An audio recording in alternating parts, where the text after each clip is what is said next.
Panalangin para sa mga nagtatrabaho at nagtataguyod, nagsasakripisyo para sa kanilang pamilya. Sa ngalan ng Ama at ng Anak at ng Espiritu Santo. Amen.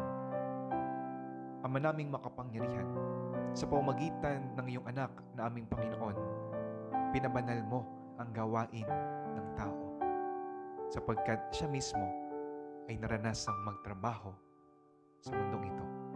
Panginoon, maraming pagkakataon sa buhay namin na kami po ay nawawalan ng sigla, nawawalan ng motibasyon sa aming pagtatrabaho at pagpupursigi o sakripisyo para sa aming pamilya.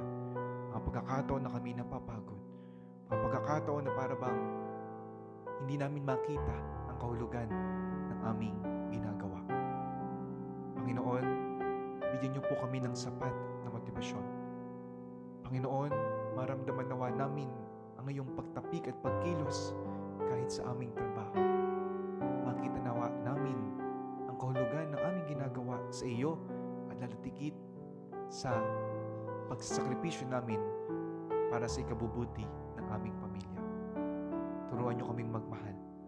Turuan niyo kaming magsakripisyo upang sa ganun sa araw-araw meron kaming motibasyon sa pagpapatuloy ng aming pagtatrabaho. Ang lahat po ng ito ay aming hinihiling sa pangalan ni Kristong aming Panginoon. Amen. San Jose, ang manggagawa, ipanalangin mo kami. Sa ngalan ng Ama, at ng Anak at ng Espiritu Santo. Amen.